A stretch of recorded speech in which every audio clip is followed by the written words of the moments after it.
Hi guys! Today Tim and I are going to be reviewing Warcraft. This review will contain spoilers, so be warned. We have done a non-spoiler edition, so if you haven't seen the film, you don't want to have it spoiled for you. We're moving into it. So don't worry if you haven't seen it. Then watch the film and come back and watch this. So where to start? Well, what about the start of the film? Start, yes. There's something I noticed pretty well. I think after I'd seen the film, it kind of dawned on me. The second time the movie started, I was like, oh yeah. And basically, it starts with a bit of open narration by Juratan. Mm-hmm. And what's weird is I don't know his exact words, but he says something on the lines of, for as long as people can remember, orcs and humans have been enemies fighting, something along those lines. Yeah. But what's strange is, and spoilers, because this is the spoiler section, he dies. He dies in the movie. Yeah. Pretty much at, like, you know, when you would consider it to be the start of the orcs versus human campaign. Pretty much, like. So, it's weird that he's now narrating things that have happened, like, from the perspective of someone. That. Yeah. Yeah, it doesn't, even at the end of the film, when you see his baby floating down the river, he's talking to his baby as if in a letter, although there is no letter. And it's just odd because at this stage he's dead, like he's gone, you know, he hasn't seen his baby floating down the river, he's no idea that he's even there, so that's very strange. It was an odd choice. The only thing I could think of, I don't know if this was intentional, is that maybe it's the ghost of Juratan, which, you know, there's ghosts in Warcraft, so, you know, that's a possibility, but it's, it would be a cool scene if we see a grown-up troll encounter the ghost of his father, and he tells him, basically, what went down, and he uses those exact same words in the movie. Yeah. It would be a great kind of way to kind of tie the movies together. It would be so cool to see Ghost. If that's what they're doing. Yeah. Awesome. Now maybe they didn't, maybe it's just a genuine mistake, and they'll look back and go, oh, this is how we can fix this. That would be so cool. I wonder would they actually have the aesthetics in the same as again, where they're kind of bluish, kind of transparent. He just needs to get back to his corpse and res. Yeah. Yeah. One thing that actually really, it's nitpicky of me, but it upset me, it annoyed me, was there's a scene with the king. He's going off to battle. This should be very sad and dramatic. You know, we might never see you again and all this, right? Spoiler, he does. Yeah. He's about to go off to battle. He turns to his wife, his little daughter, and his even littler, I think, son. And instead of addressing his wife or his daughter, he turns to his little son and says, you know, you have to take care of your mother and your sister. And I think he says on the kingdoms as well. It's a tired trope, and it's so, I mean, it's very sexist, very misogynistic, and it's so stupid to turn to a little boy and say, you need to look after your mother, who is clearly, because she's a woman, incapable of looking after herself. Even though she's a grown adult human, she couldn't look after herself. She needs a little boy. It's nitpicky, but it's annoying, and it's such a tired trope. You see that so many times in so many films and TV series. Just looking at it as a scene in a movie right there, it seems weird that he wouldn't say a single word to his wife, a single word to his daughter. Like, you could say that maybe he's just, like, you know, trying to give the kid a bit of an ego boost. Yeah. But, like, does his daughter not need one? I know, that's the thing. Like, he says it literally just to his son. Yeah. He doesn't say anything to his daughter or his wife, even though, you know, his daughter, if the ego boost thing is the case, it should be his daughter as well. Implanting the notion that, you know, to look after them, you have to be the man. Yeah, exactly. They all kind of, the man in the house trope, and it's not the trope, it's just the notion. Even if you acknowledged everyone, if you, like, just said to the daughter, like, you know, take care of your brother, and then said to the son, take care of your sister, that'd be fine. Yeah. And then obviously, if the mother then dies, then the child feels like it's all his fault. And you're that's just stupid. You know, he's a child. He shouldn't have to feel that kind of responsibility. Yeah, so, like, basically, is he going to pay the bills? Earn me some gold. Yeah, that's great. Earn some gold. Just, you know, be a gold farmer, kid. Yeah. Just go be a gold farmer. Go be a mine. And it's very patronising to her, because it's like, no, I can look after myself.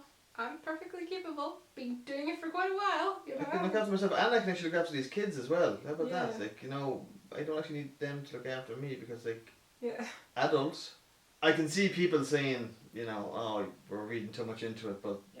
you know, it's one of those subtle things, those subtle kind of sexist things that like it doesn't look, not even it doesn't, it seems like it's doing no harm, but it's implanting an idea in impressionable minds. So one thing that I noticed in the film, which Lothar's son, who I've forgotten the name of again, he Kalin. What? Kalin. Okay. I remember the name. Kalin. He's such a non-character, hence why I'm forgetting his name.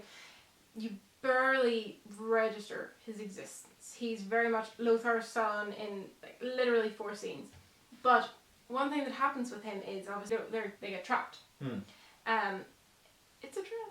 They're in this valley, and all these bad orcs, I guess, for want of a better word, attack them. And then Medivh sends down his lightning magic, and it traps Lothar's son on the other side of the shield. So he's now suddenly out in no man's land with the bad orcs. Him and a good set of other soldiers. Basically, the idea is to protect the king. Who cares about that's that? The thing.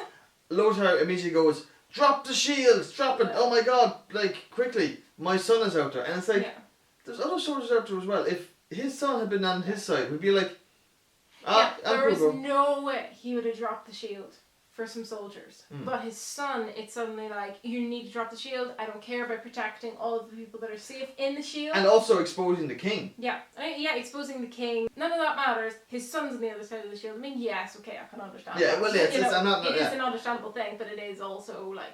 It is selfish. If his son had been there beside him, they'd like, oh, it's actually those guys. Yeah, exactly. What I thought was hilarious was the instant the shield fell down and you saw that he was on the other side of it, and you saw that he was out there with the bad orcs. I was taking notes so that we, for the review. I wrote in my notes, Lothar's son dies. And then I sat and I waited for it to happen because I was that convinced it was going to happen. And I wasn't disappointed. Because you literally sit there and just go, and now I wait for him to die. You could have easily wrote that note the first time you see the character as well. Yeah, because you kind of, as soon as you see that character, he's not going to make it. That's the thing, actually, going back to what we were saying earlier.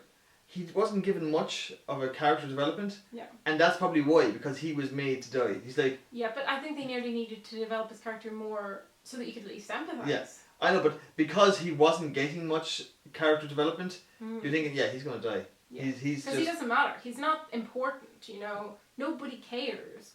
So they can kill him off. It's literally a device to make Lothar feel all, upset and stuff like that. Although he wasn't very upset, he just... Well, it's what happens afterwards is kind of creepy.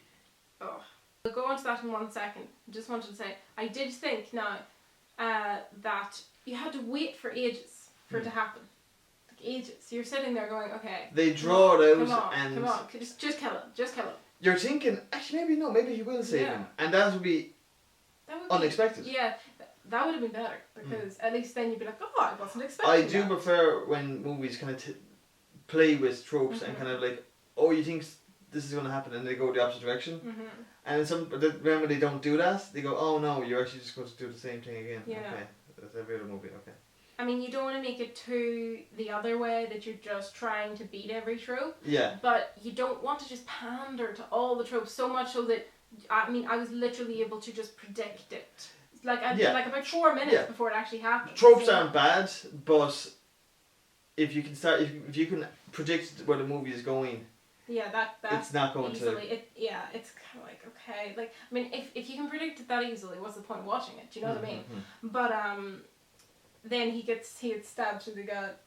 Which was with a rather large implement, and then he just has a little bit of tiny blood.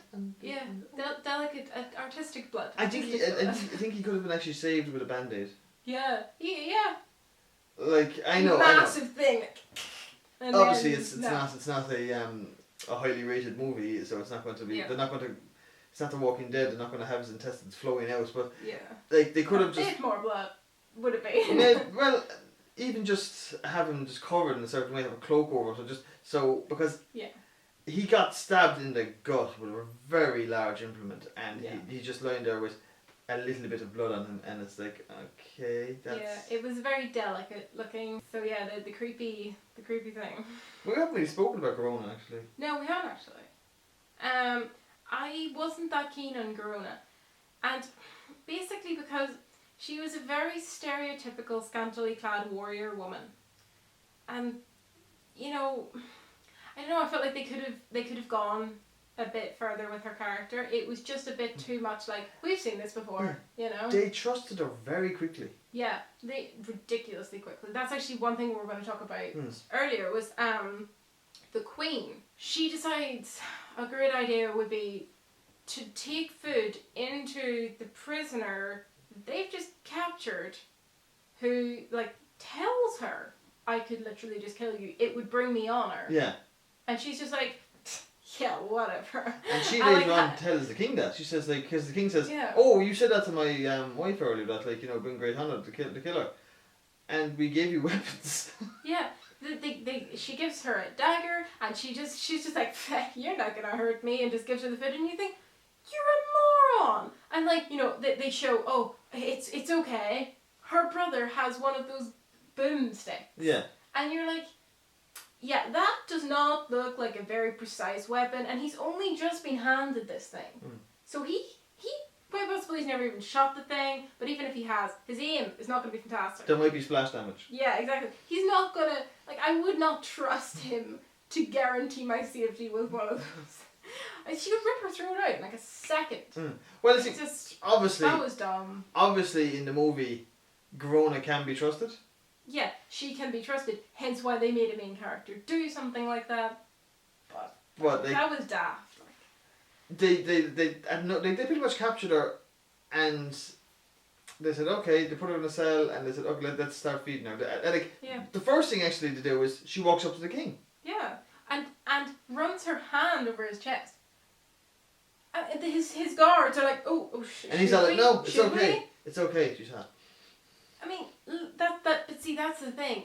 It's the, she's hot and scantily clad, so we'll trust her. You're like, oh, okay. So it just made me not like the character, because I felt like it was a bit, you know. She makes a comment. Basically, she's asleep, and he's like, I don't think she's actually a prisoner at that point, is she? Kind of quasi prisoner. Yeah, sort of. And she's asleep, and like he's never seen, like he's only recently seen orcs. Yeah, and he's just looking at her sleep, and she wakes up and infers that he wants to do something with her. And that's like, okay, that's, you know, maybe he did or maybe he didn't, but... Yeah, it was very presumptuous of her. Like, I mean, seriously presumptuous, because he could just as easily have been looking at her because he's like, my goodness, I've never seen an orc before. It's a very new thing for him, and she's very presumptuously assuming that he's, like, desperately fancying her. And, I mean, he could just as easily be curious. Yeah. But... She's very sort of just direct with it, and like, oh, you know, you fancy me, and you're just like, alright. She could have been a better character. I thought, you know, I think the actress is actually a very good actress, because there's a scene at the end where she has to kill the king, and she acted that amazingly well. I mean, you can see the horror she's feeling at what she's just had to do. Like, it was so wonderfully acted, and I thought that, you know, she clearly has the acting ability. They just didn't use her as well as, you know, they should have. They should have given her some better dialogue, I feel like. The fact that she's the kind of character who kind of skirts between both sides could have been played up a bit more, because it could have been so much more interesting. They capture her immediately, and they immediately go, okay, you're with us now, and after like one scene is like, okay, the creepiness. Yeah. Basically, his son has just died. He's supposed to be desperately grieving for his only son, the only person apart from his sister that he has left in the world. I mean, he literally says at one point, I have nothing left to live for. Sister must feel great. Yeah, I know that. I actually thought that. In that scene, I was like, well, yeah, you really love your sister then. And her children. And your, yeah, exactly. You're his niece. His nephew. Nephew, you know. Well, I suppose his nephew will be too busy looking after them, so. So then Garona comes in and just snugs the face off him. And he literally says, I've never been in this much pain. And she's just like... She continues and kiss. And you're like... And it fades to black. I just thought that was very strange, you know. He's desperately grieving and she basically took advantage of it. Yeah. You know. If the genders were reversed, yeah, that would be horrific. Yeah. Like if it was a woman who lost a child, and then some guy comes, she's in tears, and some guy comes in and he just throws himself at her. Yeah. And she's too, guilt-ridden to actually, contemplate what's going on or whatnot. Yeah. It would be bad, and it's bad in both cases. Really, it's just that for some reason it's considered okay. To take that moment as well, to go for it. You know, to think, okay, now is my moment. You're grieving. Now is the time to kiss you. You're like, and it wasn't even in a.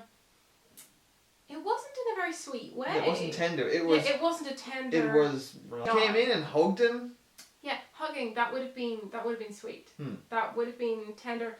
I could have understood a kiss if they'd had a lot of chemistry previously. And they didn't really play much into the romance. No, and then there's nothing really after that. No, Khadgar gets severely abused in this movie. Now, yeah. Admittedly, when he first encounters Lothar, he's after assumably breaking into the barracks and trying to examine the bodies that were attacked by the orcs. Mm-hmm. That initially would create suspicion, but then he says, "There's a reason. Like I'm doing this. Like there's bad mojo at work here." He brings them to they go to Karazhan. So Lothar goes up to see Medivh and he speaks to him for a minute. Medivh says, "Who's downstairs?" Perfectly normal question to ask. Goes downstairs and then just throws him with his magic against the wall for no apparent reason. I mean, all he's doing is looking through a few books. Like he's not. Well, yeah, he's looking at a book in a library. That's. I mean, you can't be doing that. with his Geiger counter arm. Yeah. Oh, that was hilarious. The Geiger counter arm. He puts his arm out. It's like. But it's a Geiger counter sound. It is that crackling sound of a Geiger counter. Yeah. It's exactly. I mean, they used a Geiger counter sound. That it was weird. It was a bit. It was funny, but it was also kind of like that's a bit on the nose. I mean, it stuck out like a sore thumb. I mean, I was like instantly was like that's a Geiger counter. It wasn't like you could understand that. Yeah, it was silly. Unless the book's nuclear powered and his arm for some reason contains a Geiger counter. But I mean, he just chucks him against the wall. Then when he explains why he's there, he's like, "Oh, okay, that's understandable." He says, "You did the right thing," and then just releases him to drop to the floor like a stone. And then Lothar's like, "Hey, I'll help you up," and then pulls his hand back. Psych! Just walks out the door. Like, you thought I was going to help you, even though we've now established that you're actually on our side. Yeah, and you've just done a lot to help us for no reason other than to help us. If Khadgar doesn't turn up, if Khadgar just they won't know about this threat, and it seems weird. Like, thank you for bringing this threat to our attention. Yeah. But we're going to still treat you like a nerd because hey, I'm a warrior and you read. Like he actually at one point says to him, "At least you're not reading a book anymore." Yeah, I mean, oh yeah. Oh, sorry, I'm just books that help. I'm just researching. The thing that's trying to kill us. It's, how rude of me. Yeah. Please, alpha male, tell me how I'm supposed to act. Hey, that was stupid. Oh, sorry. I was just trying to help the cause, and he does a lot to help the cause actually. Like there's one I'm not sure. I think maybe Medivh was just being horrible to Khadgar because he wanted him to suspect him because he's conflicted. I know in the games I think he actually allows himself to be defeated. He actually he kind of he puts motions in place. Yeah, because he's trying to fight himself. One thing that was amazing in the film I thought was a really, really cool bit in the battle was they have the Makara. The Makara. Hey, Makara. So Lothar just runs at Blackhand and just dives underneath him, slits him right up the front, and then turns around, nice and casual, just like, I'm gonna take my time here, and you think, oh dear, is he taking his time, and that's, gonna turn your man back on him, but no, he just walks up and just stabs him in the back, and that's him dead, and I thought that was really class, and I liked the fact that the orcs wouldn't side with Gul'dan, because, Gul'dan wanted... But that's the thing, orcs are honourable. They're very honourable. If I had to compare them to anything, I'd compare them to the Klingons in Star Trek. Yeah. Because they're honourable and they're originally created. Vicious but honourable. They're originally created to be the villains of the piece, but they're more interesting than that. And like, if they were just pure evil, it would be boring. Yeah. Like orcs are victims of the fell as well. They've actually been turned into beasts for this war, and actually they're blood magic. Because of the blood magic, and they're much more interested in that. That's why characters like Troll and Durotan, I find them more interesting than the human characters because they're not perfect, but they're not bad. You know, they're not evil. They're it's a more vicious race, but they're not bad necessarily. You know, they have a lot of goodness in them, and I actually really loved Durotan. He was such a likeable character, and he had a really good heart. You know, he wanted what was best for his people, and what was best for everyone, really. He's very similar to his son, I think. I think he's almost a Troll surrogate for this movie, because I think a lot of people want to see Troll on the big screen. And in a way they did, but you know, he's a wee baby. Yeah, not much character development there. Well, yeah, I suspect that, you know, when Troll gets played, it'll be kind of similar to how he are portrayed. It's going to be similar to Durotan, and that's going to be exciting. I assume they're going to go with the route. They're going to actually follow the story, follow the games. I hope so. I really hope so. Like Warcraft 3, the game. Yeah. As a movie would be epic. Yeah, I think they'll probably do 2 as well, but 3 would be such an amazing story. No, the way they've positioned Lothar and Garona is kind of on two sides of it. They're probably going to try and there's people are invested in those characters now, so they probably want to see, like, you know, a follow up to that, and then they'll do 3, then they'll do Troll, and then they can actually burst into the World of Warcraft and how the lore has continued developed in that sense. Yeah. So basically, this film was it was really good, wasn't it? I really enjoyed it. We've now seen it twice, and I would happily see it again. It's, again, I don't know how people who haven't played the games will enjoy that. I'd say they'd enjoy it, but I would say that the lore is mentioned, but it's not necessarily necessary to know. It is one of those things. It's kind of hard to. Would you think it would have benefited from being longer, like kind of a Lord of the Rings style, like 3.5 hour movie? I don't know, because in some ways I did kind of feel that, but in other ways I felt like, especially, see, if you haven't played the game, I would say that it might be too much. But, you know, then again, if it's drawn over more time, you have more time to get to know the characters and that.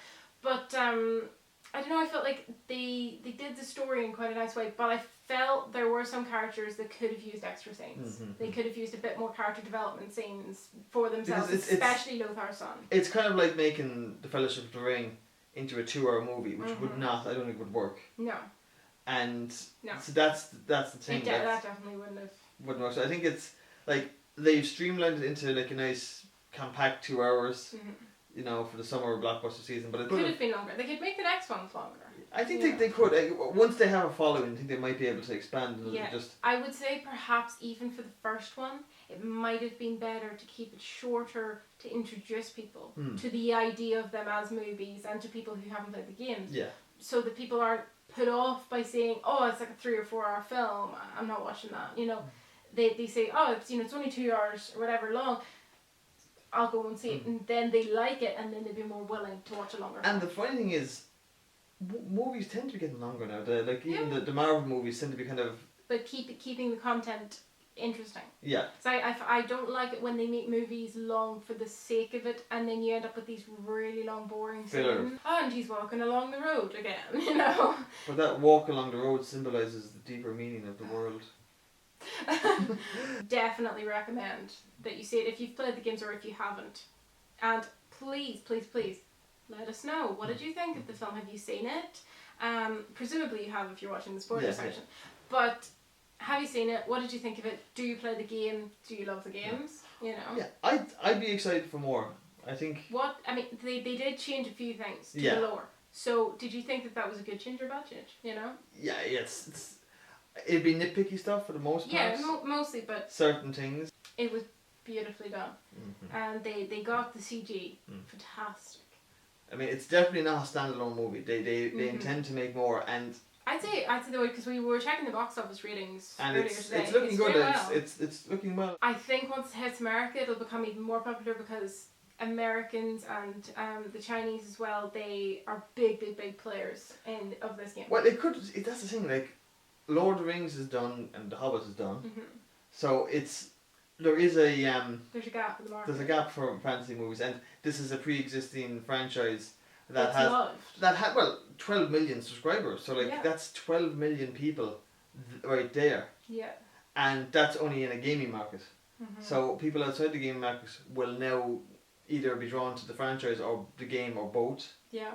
And one will help you up. And one thing I liked about this is it didn't go the predictable route of having Lothar and Durotan just like team up, like, you know, oh, we're different sides of this war, but we're going to team up now and we're going to band together and beat the bad guys. And that would have, and the trailers actually kind of almost implied that, and I was kind of worried, but yeah, I mean, that's kind of the way I thought it was going to go, and I was very pleased to see that they didn't just follow that really overdone route, you know, where it's literally just, okay, we've seen this 100 times, you know, the two factions can't get along, but they have to band together to defeat the ultimate bad guy. It makes it more of a story, yeah, and less of a movie, more of a kind of, like, you know, well, the good guys team up at the movie, so that's what's going to happen here. No, it's just these are stories, these are things that are happening, and there's heroes on both sides, and they don't really interact, and you know, when some of them die, that's how it happens. That's how. I like that, and I'd love to see behind the scenes.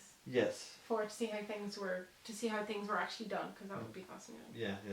So hopefully they'll make a sequel, mm-hmm. and while they're at Blizzard could make Warcraft 4. Yeah. Just saying. Please.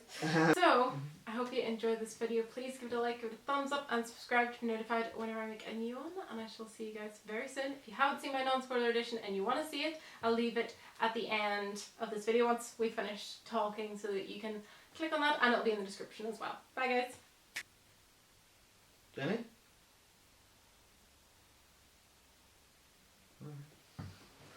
Duck?